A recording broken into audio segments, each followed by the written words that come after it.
اب آ رہی ہے وہ آیت جس کے بارے میں نے عرض کیا تھا کہ یہ حقیقت زندگی کے اعتبار سے اور وہ جو فلسفہ زندگی ہے جس میں کہ علامہ اقبال کا وہ شعر جو ہے بہت ہی اہم ہے، تو اسے پیمانہ امروز و فردا سے نہ ناب، جاویداں پیہم دواں ہر دم جواں ہے زندگی، اس پر یہ آیہ مبارکہ اور اس میں اگرچہ قدرے کسی درجے میں کہا جا سکتا ہے کہ ابہام ہے، لیکن القرآن یفسر بعضہ بعضا، قرآن مجید کا ایک حصہ دوسرے حصے کی وضاحت کر دیتا ہے، تفسیر بیان کر دیتا ہے۔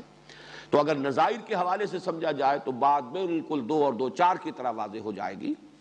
فرمایا کیف تکفرون باللہ وکنتم امواتا فاحیاکم ثم یمیتکم ثم یحییکم ثم الیہ ترجعون۔ ذرا وہ لگا دیا جائے یہاں پہ وہ جو میں نے اسکیچ سا بنایا ہوا ہے۔ تم کیسے کفر کرتے ہو اللہ کا، اور یہاں پر میرے نزدیک کفر کا وہ مفہوم زیادہ صحیح منطبق ہوگا کہ کیسے ناشکری کرتے ہو اللہ کی۔ اللہ نے تم پر جو احسانات کیے ہیں، اللہ کا جو تم پر فضل ہوا ہے، اللہ کا جو تم پر کرم ہوا ہے، اس کا تم تصور کرو۔ اور یہ گویا کہ ایک تعجب کے انداز، کیف تکفرون باللہ، جس پر اتنے فضل ہوئے ہوں، جس پر اس درجے کرم ہوا ہو، جس پر اللہ تعالیٰ کی اتنی عنایت رہی ہو، وہ کفر کرے، وہ کفران نعمت کرے، وہ ناشکری کرے۔ کیف تکفرون باللہ وکنتم امواتا فاحیاکم ثم یمیتکم ثم یحییکم ثم الیہ ترجعون۔ یہ میں نے اوپر جو بنایا ہے اس کو نوٹ کیجئے، یہ الفاظ وہی لکھے ہوئے ہیں، یہ ایک تسلسل ہے لیکن اس میں میں نے سیاہ اور سفید، کنتم امواتا تم مردہ تھے، فاحیاکم تو تمہیں زندہ کیا، ثم یمیتکم پھر وہ موت آئے گی، پھر تم پر موت وارد کرے گا، ثم یحییکم پھر تمہیں زندہ کر دے گا، ثم الیہ ترجعون پھر تم اسی کی طرف لوٹا دیے جاؤ گے۔ اس میں 4 ادوار کا ذکر آ گیا ہے، حیات انسانی کے 4 دور، اس لیے کہ موت بھی در حقیقت، یہ میں نے سن 66 میں مضمون لکھا تھا جیسا کہ میں نے ابتدا میں آج عرض کیا ہے، حقیقت زندگی، اس میں میں نے اس حقیقت کو بیان کیا تفصیل کے ساتھ کہ موت تو در حقیقت معدوم ہونے کے معنی میں ہے ہی نہیں۔ جب ہم کہتے ہیں یہ شے مردہ ہے تو مردہ شے معدوم نہیں ہوتی، مردہ کا تو وجود ہوتا ہے، صرف یہ کہ اس کے اندر وہ حیات کے آثار نہیں ہوتے، حیات کی صفات نہیں ہوتی، حیات کی کیفیات نہیں ہوتی، وہ معدوم تو نہیں ہے۔ لاش پڑی ہوئی ہے، مردہ پڑا ہوا ہے تو مردہ معدوم تو نہیں ہے، ہاں اس میں زندگی نہیں ہے، صرف اس درجے کا فرق ہے۔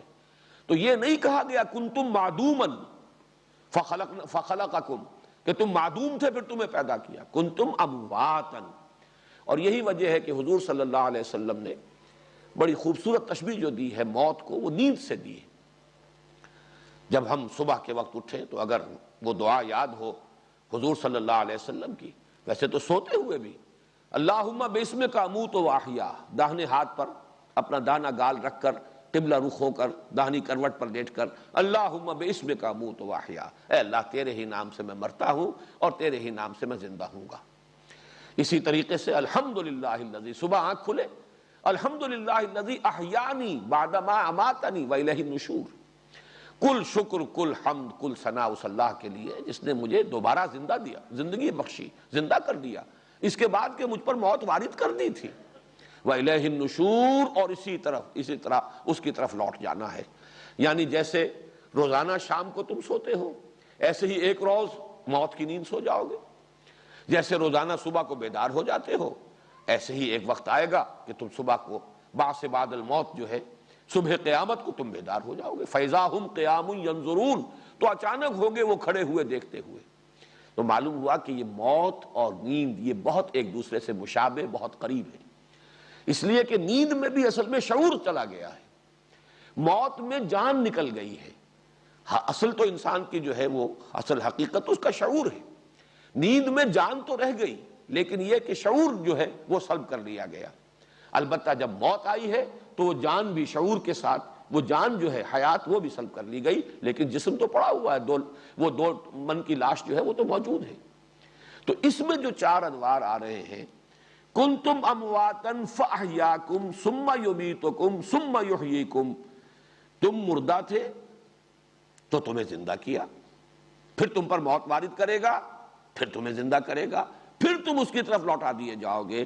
تو جیسا کہ میں نے عرض کیا، اس میں 4 ادوار آئے، لیکن اب اس میں منطقی نتیجہ یہ نکلتا ہے کہ یہ جو پہلی موت ہے، اس سے پہلے یقیناً کوئی زندگی ہونی چاہیے، اس لیے کہ موت آتی ہے زندگی کے بعد۔ یا تو عدم محض اس کو کہا جائے تو ظاہر بات ہے اس سے پہلے کسی اور دور کا کوئی تصور نہیں، لیکن جب آپ کہیں مردہ تھے تو مردہ تو در حقیقت اس سے پہلے کوئی شے زندہ تھی تو مردہ ہوئی ہے، کوئی ہستی تھی، کوئی حیات تھی اس کے اندر جس پر اماتہ کا عمل طاری ہوا ہے۔ تو اس کو اب نوٹ کیجئے، دوسری آیت جو ہے، وہ جو دوسرا حصہ ہے آیت کا، ذرا پہلے وہ اس کو لگا دو۔ یہ مقام ہے سورۃ المومن، اور اس کی یہ آیت جو ہے، 2 آیات یہ بہت ہی اہم ہیں، ان کو اچھی طرح آپ نوٹ کر لیجئے۔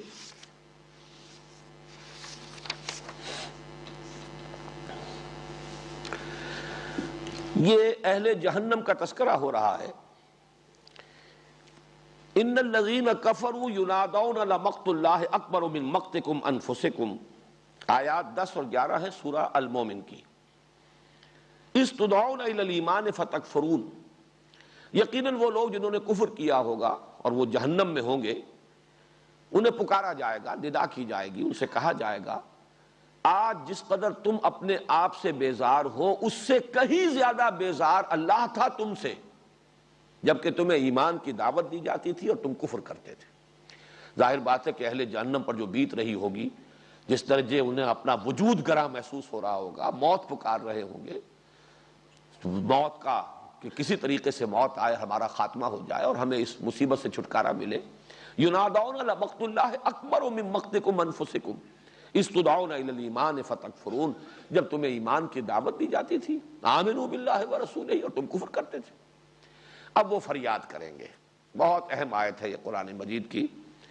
قالوا، وہ فریاد کریں گے، چیخیں گے، پکاریں گے، ربنا امتنا اثنتین واحییتنا اثنتین فاعترفنا بذنوبنا فہل الی خروج من سبیل، اے رب ہمارے تو نے ہم پر 2 مرتبہ موت وارد کی اور 2 مرتبہ ہمیں زندہ کیا، تو ہم نے اعتراف کر لیا اپنے گناہوں کا، تسلیم ہے ہم سے خطا ہوئی، ہم نے غلطی کی، ہم نے کفر کیا، ہم نے زندگی اکارت گزار دی۔ لیکن یہ کہ جب یہ اتنے ادوار آ چکے ہیں، 2 مرتبہ تو نے ہمیں مارا، 2 مرتبہ جلایا، تو اب ایک موقع اور، فہل الی خروج من سبیل، تو کوئی یہاں سے نکلنے کی بھی کوئی سبیل ہے یا نہیں، نکلنے کا کوئی راستہ ہے، کوئی امکان ہے؟ اس میں ایک اپیل ہے، اور اپیل کے ساتھ دلیل ہے۔ جب اتنے ادوار آئے ہیں تو ایک دور اور، اس لیے کہ تو نے ہمیں اس سے پہلے 2 مرتبہ ہم پر موت کو وارد کیا، 2 مرتبہ ہمیں زندہ کیا۔ اب یہاں نوٹ کیجئے، سورہ بقرہ کی جو آیت اس وقت زیر درس ہے، اس میں ہے کنتم امواتن، تم مردہ تھے۔ اس آیت میں اماتہ کا لفظ آ رہا ہے، یہ باب افعال سے مصدر ہے۔ امتنا اثنتین، تو نے 2 مرتبہ ہمیں مارا، واحییتنا اثنتین، اور 2 مرتبہ ہمیں جلایا، 2 مرتبہ زندہ کیا۔ اس سے معین ہو جاتا ہے جو نیچے ہے، اب اس کو دیکھیے، یہ 5 ادوار بنیں گے در حقیقت حیات انسانی کے۔ پہلا دور وہ میں نے اب یہاں پر جو ہے وہ سیاہ جو ہے زیادہ گہرا رنگ نہیں کیا ہے بلکہ شیڈ کیا ہے، جو موتیں اوپر 2 ہیں ان کو شیڈ کیا ہے۔ اس سے پہلے ایک ہے، یہ ہے ہماری حیات عالم ارواح میں، جبکہ ابھی صرف ارواح کی تخلیق ہوئی تھی، ابھی اجساد کی تخلیق نہیں تھی۔ اسی وقت ہم نے وہ عہد کیا تھا جو اس سے پہلے کی آیت میں آ چکا ہے، جو لوگ کہ اپنے اللہ کے ساتھ اپنے عہد کو توڑتے ہیں، الذین ینقضون عہد اللہ من بعد میثاقہ۔ وہ عہد کب ہوا تھا؟ وہ اس عالم ارواح میں ہوا تھا، عالم ارواح میں جبکہ تمام انسانوں کی ارواح موجود تھیں۔ یہ ہماری زندگی کا پہلا دور ہے جو ہم بتا کر یہاں آئے ہیں، ایک دور تو گزار کر آئے ہیں، اس کے بعد ہمیں سلا دیا گیا۔ اس کو موت کو، جیسا کہ میں بھی بیان کر چکا ہوں، موت جو ہے وہ نیند کی بہن ہے، ذرا بڑی بہن ہے۔ شعور جو ہے اس کی خود شعوری سیلف کانشسنس ختم ہو گئی، اور گویا کہ ہم کولڈ سٹوریج میں ڈال دیے گئے۔ وہ ارواح جو ہے وہ اللہ تعالیٰ نے کو بہت بڑا کولڈ سٹوریج ہے جس میں ان کو رکھ دیا۔ اب یہ عالم خلق میں ایک ایک انسان کا حیولہ تیار ہو رہا ہے رحم مادر میں۔ جب آدم کا ہوا تھا، آدم کی روح لا کر شامل کر دی گئی۔ اب آدم کی نسل میں اب جو بھی تناسل ہے، اور جس طریقے سے کہ نسل بڑھ رہی ہے، رحم مادر میں ایک انسانی بچے کا حیولہ تیار ہوا اور اس کی روح لا کر شامل کر دی گئی، یہ ہے احیاء اولا۔ گویا کہ روح کو جب سلا دیا گیا، یہ اماتہ اول ہے، اماتہ اولا، پہلی مرتبہ موت وارد کرنا، سلا دینا۔ پھر جب اس کے بعد ہمیں یہاں زندہ کیا گیا، اے تازہ واردان بساط ہوائے دل، اب یہاں ہم آئے ایک جسد کے ساتھ۔ وہ حیات اولین جو ہے وہ بغیر جسد کے تھی، وہ صرف ارواح کی شکل میں تھے۔ یہاں ایک جسد ہمیں دیا گیا ہے، یہ احیاء اولا ہو گیا، یہ پہلی مرتبہ کا زندہ کر دینا ہو گیا۔ اس کے بعد آئے گا دوسرا موت، اماتہ، جبکہ ہماری موت وارد ہوگی۔ یہ موت جو ہے، اس میں ظاہر بات ہے کہ وہ روح اور نفس جو ہے وہ جائے گی عالم بالا کی طرف، اور یہ جسم جو ہے یہاں پڑا رہ جائے گا۔ لیکن پھر یہ ایک نیند ہے، موت ایک زندگی کا وقفہ ہے، یعنی آگے بڑھیں گے دم لے کر۔ اس کو ہم موت اس معنی میں کہتے ہی نہیں کہ کوئی معدوم ہو گیا، معاذ اللہ، یہ تو زندگی کی ایک کیفیت سے دوسری کیفیت کو منتقل ہو جانے کا نام ہے۔ ادھر آنکھ بند ہوئی، ادھر عالم برزخ میں آنکھ کھل گئی۔ بلکہ وہ تو ایک خالص غیر شعوری کا دور بھی نہیں ہے، وہ پہلی موت تو ہم کہہ سکتے ہیں کہ خالص غیر شعوری کی تھی، لیکن یہ تو غیر شعوری کا نہیں ہے، یہ نیم شعوری دور ہے۔ اس لیے کہ عذاب قبر پر ہمارا ایمان ہے کہ اس عالم برزخ کے اندر بھی عذاب بھی ہوتا ہے، جیسے کہ حضور نے فرمایا کہ ہر قبر جو ہے یا جنت کے باغیچوں میں سے ایک باغیچہ ہے اور یا دوزخ کے گڑھوں میں سے ایک گڑھا ہے۔ یہ مختلف تعبیرات ہیں، یا جنت کی طرف سے کھڑکی کھول دی جاتی ہے یا جہنم کی طرف سے کھڑکی کھول دی جاتی ہے، اس کے وہ آثار، اس کی کیفیات جو ہے وارد ہونی شروع ہو جاتی ہے۔ اس کے بعد دوسرا احیاء ہوگا، وہ جو ثم یحییکم، امت نسنتین، دو مرتبہ مارا، وَأَحْيَيْتَ نَسْنَتَيْن، دو مرتبہ جلایا، فَاعْتَرَفْنَا بِذُنُوبِنَا، اب یہ عالم آخرت میں وہ اہل جہنم یہ فریاد کر رہے ہیں۔ تو معلوم ہوا کہ حیات انسانی اس کے 5 ادوار ہیں، 2 موتوں کا وقفہ ہے اور 3 زندگیاں ہیں۔ پہلی زندگی عالم ارواح کی، شعور کے ساتھ، اس لیے کہ اگر شعور نہیں تھا تو عہد کے کیا معنی ہوئے؟ آپ کو معلوم ہے کہ دنیا میں بھی ہم کوئی معاہدہ کرتے ہیں تو کہتے ہیں میں بقائمی ہوش و حواس یہ عہد کر رہا ہوں۔ ظاہر بات ہے شعور اگر نہیں تھا تو پھر عہد کے معنی کوئی نہیں۔ وہ شعور تھا اور اپنے پورے شعور ذات کے ساتھ ہم نے اللہ کے ساتھ ایک عہد کیا، الست بربکم قالوا بلی۔ اس کے بعد ہمیں سلا دیا گیا، یہ موت ہے پہلی۔ پھر ہمیں جب آنکھ کھلی ہے تو ہم اس عالم میں آئے ہیں، ایک جسم کے ساتھ آئے ہیں، اعضاء و جوارح دیے گئے ہیں، اور یہ ہے ہمارا وہ امتحانی وقفہ، آپ کچھ کر کے دکھاؤ، خلق الموت والحیات لیبلوکم ایکم احسن عملا۔ نوٹ کیجئے کس قدر اس میں باریکیاں ہیں۔ قرآن یہ نہیں کہتا خلق الحیات والموت، حیات مقدم نہیں، موت مقدم کر رہا ہے۔ خلق الموت والحیات لیبلوکم ایکم احسن عملا، اس لیے کہ اس دنیا میں آنے سے پہلے ایک موت ہم گزار آئے ہیں، اور اس موت کے بعد جو احیاء ہوا ہے ہمارا تو وہ ہے در حقیقت یہ حیات دنیاوی، اور اس کے بعد پھر اماتہ ثانیہ ہوگا، وہ موت دوسری آئے گی، اور اس کے بعد تیسرا دور جو ہے حیات کا۔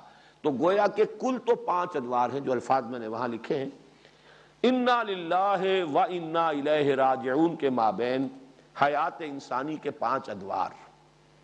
اس لیے کہ میں موت کو بھی حیات ہی کی ایک شکل سمجھتا ہوں۔ موت ایک زندگی کا وقفہ ہے، یعنی آگے بڑھیں گے دم لے کر۔ موت معدوم ہونے کا نام نہیں ہے، موت حیات ہی کی ایک کیفیت ہے، ذرا نیم شعوری یا غیر شعوری کی کیفیت ہے۔ ایک آدمی بالکل بے ہوش پڑا ہوا ہے تو اسے ہم مردہ تو نہیں کہتے، وہ بہرحال زندہ ہے، لیکن یہ کہ اس کو شعور بالکل نہیں ہے۔ ایک نیم شعوری جو موت ہمیں آنی ہے ابھی، وہ نیم شعوری کی ہے، وہ تو خالص غیر شعوری کی ہے ہی نہیں۔ البتہ جو موت ہم گزار آئے ہیں اس دنیا میں آنے سے پہلے، وہ خالص غیر شعوری کی تھی۔ اس سے پہلے شعور کامل تھا جس میں ہم نے اللہ سے عہد کیا، الست بربکم قالوا بلی۔ تو آپ یوں کہیے کہ 5 ادوار، تو اسے پیمانہ امروز و فردا سے نہ ناپ، جاوداں پہ ہم دواں ہر دم جواں ہے زندگی۔ اب اس میں اصل میں اضافہ کروں، یہ مضامین ذرا کچھ تھوڑے سے پیچیدہ بھی ہیں اور ان میں انسان کا ڈگمگانے کا بھی اندیشہ ہے۔ عالم ارواح میں آنے سے پہلے کیا شکل تھی ہماری؟ اہل فلسفہ یہ کہیں گے اور اہل تصوف یہ کہیں گے کہ اس وقت بھی ہمارا ایک وجود تھا، وہ وجود ذہنی تھا، علم خداوندی میں۔ جو علامہ اقبال کا ایک شعر ہے، بہت اونچا شعر ہے، بضمیرت آرمیدم تو بجوش خود نمائی، بکنارہ برف گندی در آبدار خدرا۔ اے اللہ میں تو تیری ہستی کے اندر آرام سے سویا ہوا تھا۔ کیا معنی ہے اس کے؟ کہ میری ذات کا علم اللہ کو ہمیشہ سے ہے۔ میرا وجود آج سے 60 سال پہلے ہوا ہوگا اس دنیا کے اندر، اس سے پہلے کہہ لیجئے ہزارہ سال پہلے میری روح وجود میں آئی ہوگی، لیکن میری اس روح اور میرے اس وجود مادی کا علم اللہ کو تو ہمیشہ سے ہے۔ تو میرا وہ وجود علمی جو ہے وہ تو ہمیشہ سے ہے، وہ تو اللہ تعالیٰ کی ذات کے ساتھ قائم تھا۔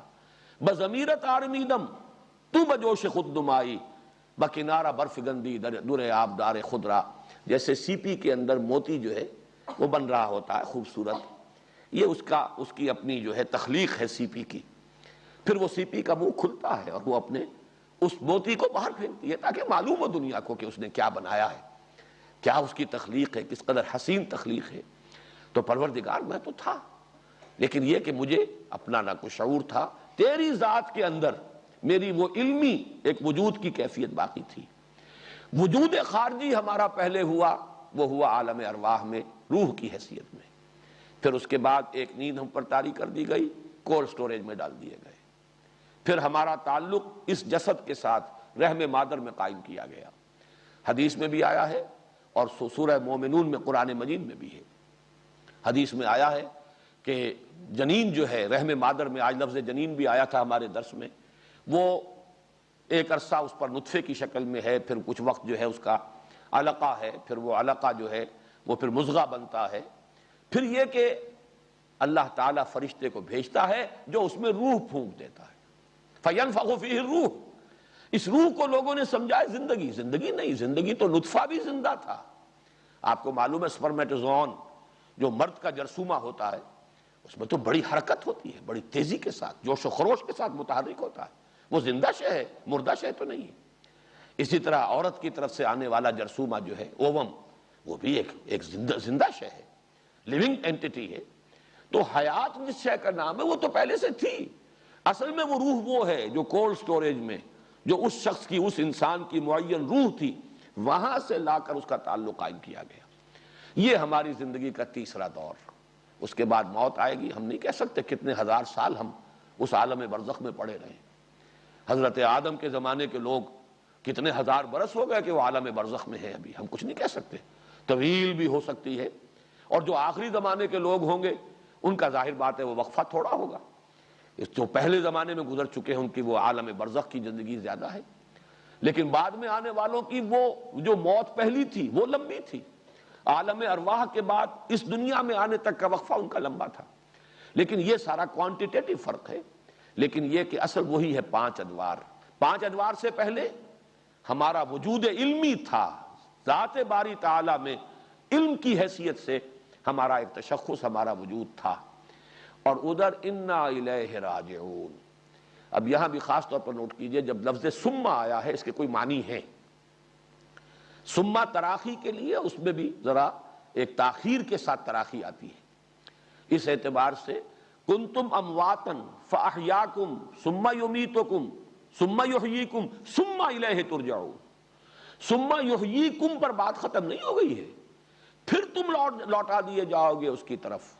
تو ہو سکتا ہے، بعض لوگوں کی رائے ہے، فلسفیانہ باتیں ہیں یہ ہمارے عام جو اہل سنت کے عقائد ہیں اس سے ان کا تعلق نہیں ہے، فلسفیانہ ہے، صرف علمی ایک دلچسپی کے طور پر آپ کے سامنے رکھ رہا ہوں کہ یہ در حقیقت یوں سمجھیے کہ ارواح انسانی کا جہاں تک معاملہ ہے وہ پھر ذات باری تعالیٰ کے ساتھ ہی ان کا ایک تعلق قائم ہو جائے گا۔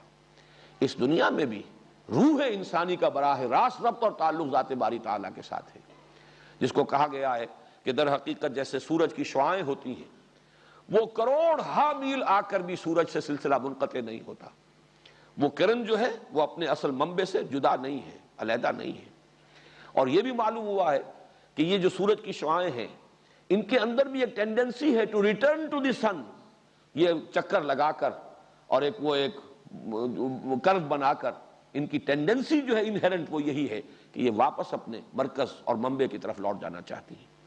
تو انا للہ و انا الیہ راجعون، اول و آخر ذات باری تعالیٰ ہے۔ البتہ یہ ہے کہ وہاں سے یہ روحیں کیسے وجود میں آئیں، اب یہ ایک مسئلہ بہت ٹیڑھا ہو جائے گا۔ پھر یہ ہے کہ عالم آخرہ کے بعد کوئی منزل ہے یا بس وہی جنت اور دوزخ ہی کا تسلسل اور دوام ہے، اس کو بھی چھوڑ دیجئے۔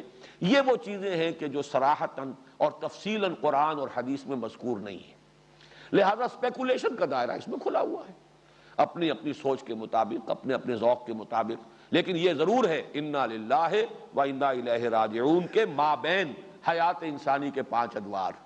پہلا دور شعور کے ساتھ عالم ارواح میں، دوسرا دور بے شعوری کے ساتھ پہلی نیند اور یہ پہلی موت ہے جو ہم گزار آئے، تیسرا دور یہ حیات دنیاوی اس جسد مادی کے ساتھ، شعور بھی ہے، حیات بھی ہے، جسد مادی بھی ہے، چوتھا دور وہ موت نیم شعوری کا دور ہے، حیات نیم شعور، اور یہ وہ ہے کہ جو عالم برزخ کی حیات برزخی، ہم اسے موت کہتے نہیں، حیات برزخی، پانچواں دور حیات اخروی۔ تو انا للہ و انا الیہ راجعون کے مابین حیات انسانی کے یہ 5 دور، کیف تکفرون، ذرا غور تو کرو، اللہ نے تمہیں جن جن ادوار سے گزارا ہے۔ مجھے اس مولانا روم کا ایک شعر یاد آ رہا ہے، ویسے وہ انہوں نے ارتقاء کے سلسلے میں کہا ہے کہ 780 پے کر دیدہ ام پس چہ ترسم کے ز مردن کم شوم۔ میں تو 780 پے کر تو پہلے ہی ہے جو بتا آیا ہوں، نہ معلوم کن کن شکلوں میں، جمادات میں تھا، پھر نباتات میں آیا، پھر حیوانات میں آیا، پھر ارتقاء کے مراحل طے ہوئے، پھر کہیں سے کہیں پہنچا۔ 780 پے کر دیدہ ام پس چہ ترسم کے ز مردم کم شوم۔ مجھے کیا اندیشہ ہے کہ موت مجھ میں کچھ کمی کر دے گی، میں مرنے سے کچھ کم ہو جاؤں گا؟ میری تو اگلی منزل پہلے سے بہتر آ رہی ہے، ہر آنے والی منزل۔ وَلَلْآخِرَةُ خَيْرٌ لَكَ مِنَ الْأُولَىٰ، اگر انسان سیدھے راستے پر آ جائے، حق پر آ جائے، ہدایت پر آ جائے، تو اس کی تو ہر آنے والی منزل پچھلی منزل سے بہتر ہوگی۔ اس کے لیے تو در حقیقت ترقی ہے، لَتَرْكَبُنَّ طَبَقًا عَن طَبَقٍ، تم چڑھو گے، بڑھو گے، بلند ہوگے، طبقہ طبقہ، درجہ بر درجہ، سیڑھی بسیڑھی۔ بہرحال یہ آیت مبارکہ جو ہے جیسا کہ میں نے عرض کیا، اور سورہ مومن کی آیات 10 اور 11 کے ساتھ ملا کر یہ ہے، تو اسے پیمانہ امروز و فردا سے نہ ناپ، جاویداں پہ ہم دواں ہر دم جواں ہے زندگی۔ اور درمیان میں جو ہے یہ وقفہ، ایک موت ادھر ایک موت ادھر، درمیان میں حیات دنیاوی، یہ ہمارا امتحانی وقفہ ہے۔ قلزم ہستی سے تو ابھرا ہے مانند حباب، اس زیاں خانے میں تیرا امتحان ہے زندگی۔ اب تمہیں جسم دے کر بھیجا گیا، ہاتھ دیے، پاؤں دیے، صلاحیت دی، جسم کے اندر طاقت رکھی، تمہارے اندر امنگ رکھی، اب کر کے دکھاؤ۔ آئے یہ گوئے ہے اور یہ چوگان، آؤ پروو یور ورتھ، ثابت کرو تم کیا ہو۔ خلق الموت والحیات لیبلوکم ایکم احسن عملا۔ اب یہاں بھی میں نے نکتہ اس مضمون میں لکھا ہے کہ موت کو بھی ایک سلبی حقیقت نہیں کہا قرآن نے، خلق الموت، موت کو پیدا کیا۔ جس شے کو پیدا کیا جاتا ہے در حقیقت وہ معدوم شے نہیں ہوتی، وہ بھی ایک مثبت حقیقت ہے، کوئی منفی حقیقت نہیں ہے، کوئی سلبی کیفیت کا نام موت نہیں ہے۔ خلق الموت والحیات، اب پیدا کیا ہے اس نے، بنایا ہے موت کو اور زندگی کو، لیبلوکم ایکم احسن عملا، تاکہ تمہیں وہ آزمائے اور پرکھے اور جانچے اور امتحان لے کہ کون ہے تم میں سے بہتر عمل کرنے والا۔ هو الذی خلق لکم ما فی الارض جمیعا۔ یہ آخری آیت ہے، اللہ کا شکر ہے کہ ہم اس رکوع کے اختتام تک پہنچ گئے۔ اس کا اصل جو ربط ہے وہ اگلے رکوع سے چلے گا۔ یہ اللہ تعالیٰ کا احسان، تمہیں اتنے ادوار سے گزارا ہے، کہاں کہاں سے لے کر آیا ہے اللہ، کن کن منزلوں میں سے گزار کر لایا ہے۔ اور پھر نمبر 2 اس کا احسان، تمہارے لیے پیدا کیا ہے وہ سب کچھ جو زمین میں ہے۔ یہ انسان کا مرتبہ اور انسان کا مقام، انسان کی حیثیت، انسان کی اہمیت، یہ آیت جو ہے، چونکہ اس کے فوراً بعد اب خلافت عرضی کی بات شروع ہوگی چوتھے رکوع میں، وَإِذْ قَالَ رَبُّكَ لِلْمَلَائِكَةِ إِنِّي جَاعِلٌ فِي الْأَرْضِ خَلِيفَةً، تو خلق لکم ما فی الارض جمیعا۔ اس سے آپ اندازہ کیجئے ذرا اپنی اہمیت کا، اپنی خودی پہچان ہو غافل انسان، یہ سب کچھ تمہارے لیے پیدا کیا گیا ہے، جو کچھ زمین میں تمہارے لیے پیدا کیا گیا۔ هو الذی خلق لکم ما فی الارض جمیعا، بنایا تمہارے لیے۔ حدیث میں بھی اس کی تعبیر بڑی خوبصورت ہے، انما الدنیا خلقت لکم وانتم خلقتم للآخرہ، یہ دنیا تمہارے لیے بنائی گئی لیکن تم آخرت کے لیے بنائے گئے ہو۔ تمہارا اصل گھر یہ نہیں ہے، وہ ہے، بلکہ یہ تو تمہارے آزمائش کے لیے ایک میدان فراہم کر دیا۔ یہ ایگزامینیشن ہال ہے، یہ نہیں ہے اصل زندگی. یہاں تو تمہیں آزمایا